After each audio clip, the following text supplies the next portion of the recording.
नमस्कार. इंदू खूपच भावूक झालेली असते. त्याच वेळेला मोठ्या बाई इंदूला म्हणतात, इंदू नको काळजी करूस, आपला विठुराया आपल्याला परत मिळणार. तेव्हा इंदू बोलते, खरं सांगू, मला माझ्या घरच्यांची काळजी वाटतेय. आपण दोघी इकडे आलोय, पण तिकडे व्यंकू महाराज अधोक्षज कसे राहत असतील? खरोखर ते व्यवस्थित असतील ना? तेव्हा लगेच मोठ्या बाई म्हणतात, इंदू आता या गोष्टीची काळजी करत राहणार आहेस का? एक गोष्ट लक्षात ठेव इंदू, या गोष्टीची काळजी करण्यापेक्षा आता फक्त आणि फक्त आपल्याला आपल्याला विठुरायाला शोधायचं आहे, त्याला घेऊन जायचं आहे, एवढंच लक्षात ठेव. तेव्हा इंदू बोलते, त्या सर्व गोष्टी माझ्या लक्षात आहेतच, पण आता काय करावं तेच कळत नाही. आता तर मला समजतच नाहीये. तेव्हा मात्र मोठ्या बाई म्हणतात, नको काळजी करूस, सगळं काही ठीक होईल.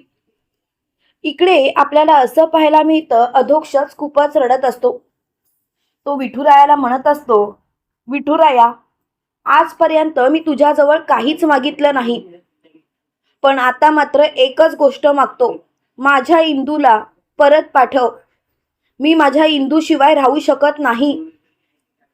अधोक्षज खूपच रडत असतो. त्यावेळेला शकुंतलाबाई अधोक्षजला म्हणतात, आदू अरे काय चाललंय तुझं?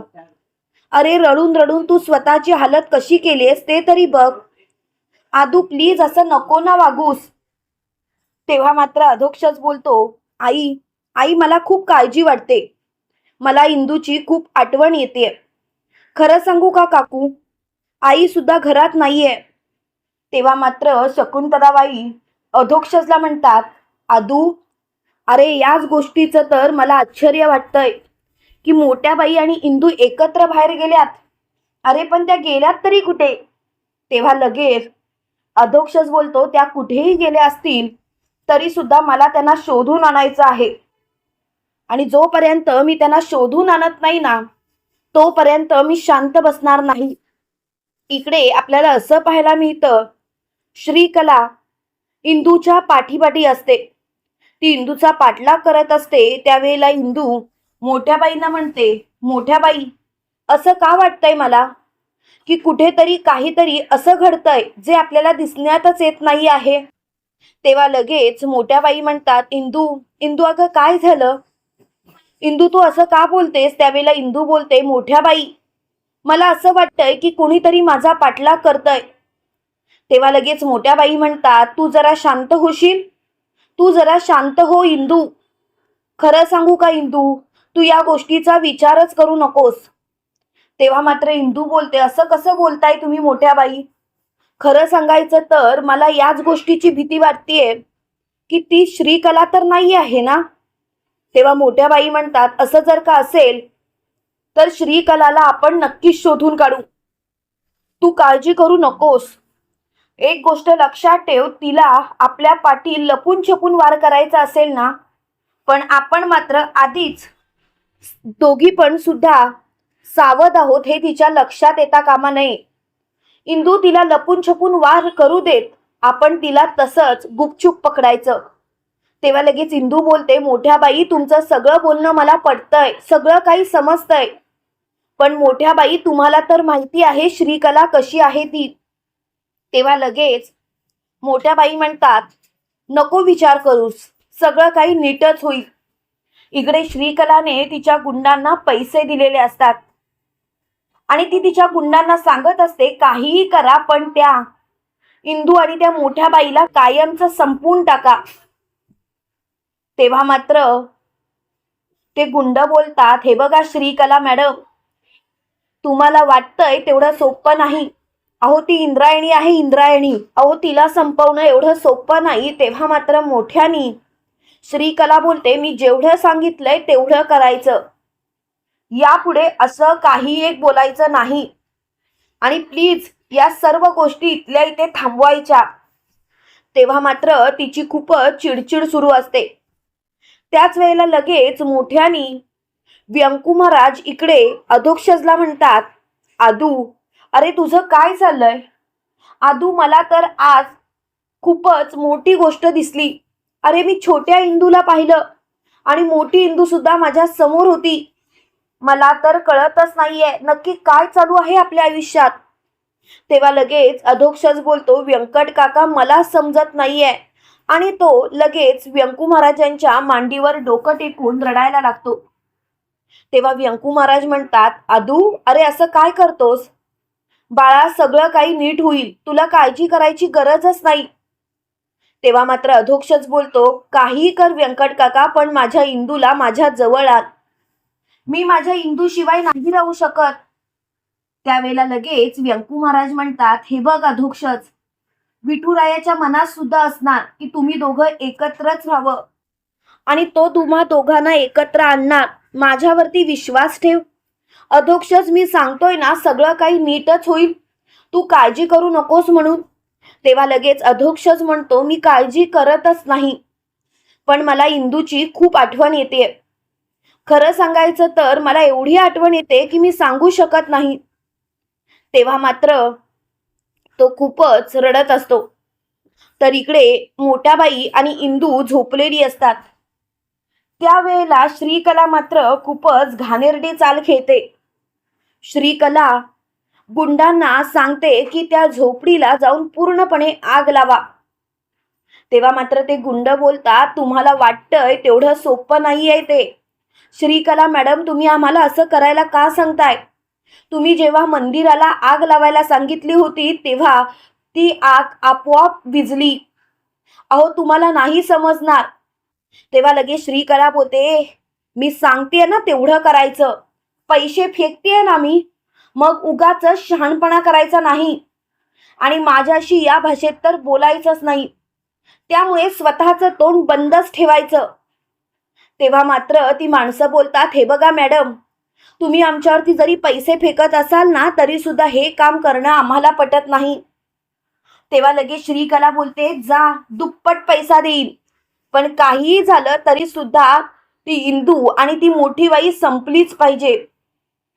तेव्हा मात्र ती माणसं बोलतात, चला आपल्याला काय पैशाशी मतलब, आपल्याला दुसरं काय करायचं आहे, आणि तसंही पैसा भेटला बस झालं. त्यावेळेला लगेच इकडे श्रीकला त्या गुंडांना बोलते, जा जा, पैशासाठी हापापलेलेच आहात तुम्ही, पैसा वाढवला की काम करायला लगेच तयार. इंदू आणि मोठ्या बाई झोपलेले असताना बाहेर ते गुंड झोपडीला आग लावत असतात, पण आग मात्र लागतच नसते. ती आग आपोआप आपोआप विझत असते. शेवटी विठू पंढरपूरकर तिथे ठाम उभा असतो आणि त्याला बघून मात्र सगळेजण घाबरतात. त्यावेळेला लगेच तो बोलतो, तुम्ही झोपडीला आग लावताय आणि कुणाला संपवता? इंदू आणि मोठ्या बाईंना? हे शक्य नाही. ते माझे भक्त आहेत आणि माझ्या भक्तांना असं काही झालेलं मी सहन करणार नाही. श्रीकला सुद्धा त्याच्याकडे बघतच राहते. त्याच्या चेहऱ्यावरती जे तेज असतं ना ते बघून श्रीकला खूप घाबरते. त्यावेळेला लगेच ते गुंड बोलतात, माफ करा मला, आमचं चुकलं. अहो आम्ही तर आग लावायला तयारच नव्हतो, पण काय करणार, शेवटी पैशासाठी हे करावं लागतं. त्यावेळेला विठू पंढरपूरकर बोलतो, बस करा आता, आता तुमची ही नाटकं बस झाली आणि आताच्या आता इथून चालतं पडायचा. आणि तुम्हाला जिनी कुणी हे करायला सांगितलंय ना तिला तर मी सोडणारच नाही. आणि ते गुंड तिथून निघून गेलेले असतात आणि विठू पंढरपूरकर सुद्धा गायब झालेला असतो. इंदूला तेवढ्या जाग आलेली असते आणि इंदू बाहेर येते आणि त्या पेटलेल्या गोण्यांकडे बघते. तेव्हा मात्र तिला खूपच भीती वाटते. ती मोठ्या बाईंना हाक मारायला लागते. मोठ्या बाई इंदूला म्हणतात, इंदू काय झालं? अगं अशी का ओरडतेस? त्यावेळेला इंदू बोलते, मोठ्या बाई बघा ना, बघा आज साक्षात आपल्या विठुरायानेच आपल्याला वाचवलं. मोठ्या बाई हे ते नक्कीच त्या श्रीकलेचं काम असणार, तिनेच आपल्याला मारण्याचा प्रयत्न केला असणार. मोठ्या बाई मी तुम्हाला सांगत होते, ती श्रीकला आपल्या वाईटावरतीच आहे, पण आज माझ्या विठुरायाने पुन्हा एकदा त्याचं खरं रूप दाखवलंच. बघितलत ना, त्याने आपल्याला या सर्व संकटातून बाहेर काढलंच. तेव्हा मात्र लगेच मोठ्या बाई म्हणतात, हो हो इंदे हो, अगं विठुराया तर आहेच, म्हणून तर आपण बोलत असतो सारखे, विठुराया पाठी राखा. तेव्हा मात्र इंदू बोलते, हो विठुराया पाठी राखा. त्यावेळेला मोठ्या बाई म्हणतात, चल आता शांतपणे झोप. तेव्हा इंदू बोलते, मोठ्या बाई, आपल्याला शांतपणे झोपून चालणार नाही. आपल्याला डोळ्यात तेल टाकून रात्रभर जागं राहावं लागणार आहे, कारण श्रीकला कोणत्याही परिस्थितीत आपल्यावरती वार करेल. त्यावेळेला मोठ्या बाई म्हणतात, याची काळजी करायची गरज नाही इंदे. अगं आपल्याला जागं राहायची गरजच काय. अगं आपल्या पाठीशी साक्षात विठुराया उभा आहे. तो आपल्यावरची संकट कायमची दूर करेलच. आणि या विषयावरती बोलायची तर गरजच नाही. इंदे शांत झोप. काय आहे ना, आत्ता शांत झोपलो तर उद्या सकाळच्या प्रवासाला आपण अगदी चांगले करू शकतो. त्यावेळेला लगेच मोठ्यानी इंदू बोलते, अगदी बरोबर बोलताय तुम्ही. आणि इंदू आणि मोठ्या बाई जाऊन झोपतात. इकडे श्रीकला त्या गुंडांना बोलते, कोण होता कोण तो. तेव्हा लगेच ते गुंड बोलतात, नाही माहिती, पण आम्ही एवढंच सांगू, प्लीज आता आम्हाला यापुढे ही कामं करायला सांगू नका. प्लीज हे सर्व थांबवा, कारण तुम्ही जे काही वागताय ना ते चुकीचं वागताय. तेव्हा मात्र लगेच मोठ्यानी श्रीकला बोलते, मला नाही सांगायचं मी काय चुकीचं वागते आणि काय नाही ते. मी फक्त तुमच्यावरती पैसा फेकते एवढं लक्षात ठेवायचं. आणि परत जर का असं बोलण्याचा प्रयत्न जरी केलात ना तर बघा. तेव्हा मात्र मोठ्यानी ते गुंड बोलतात, बस करा श्रीकला मॅडम, बस करा. अहो तुमचं काय चाललंय ना तेच कळत नाही. श्रीकला मॅडम नको आम्हाला तुमचा पैसा. आणि ते श्रीकलाच्या तोंडावर पैसा मारतात आणि बोलतात, आम्हाला हे काम करायचंच नाहीये. अहो तुम्ही एकाला मारण्याचा प्रयत्न करताय. खरं सांगायचं तर त्यांच्या डोक्यावरती विठुरायाचा हात आहे, तुम्हाला दिसतच नाही आहे. श्रीकला मॅडम सुधारा. अजून सुद्धा जाऊन त्या इंदूचे पाय धरा आणि तिची माफी मागा. तेव्हा लगेच श्रीकला बोलते, गप्प बस. तेव्हा लगेच मोठ्यानी इंदू बोलते, श्रीकला तू तू इथे काय करतेस. तेव्हा मात्र श्रीकला बोलते, वा इंदे वा, बरं झालं शेवटी तू मला शोधलंसच. तेव्हा लगेच इंदू बोलते, तू इथे आहेस हे मला माहितीच होतं श्रीकला, आणि मला खात्री होती तू काही ना काहीतरी करणारच. श्रीकला आता तर मला समजून चुकलंय. एक गोष्ट मात्र लक्षात ठेव श्रीकला, कितीही काही झालं तरी सुद्धा मी आता तुला माफ करणार नाही आहे. श्रीकला आता सगळं काही संपल्यात जमा आहे. तेव्हा मात्र श्रीकला बोलते, पुरे, मला आता हा विषय वाढवायचा नाही.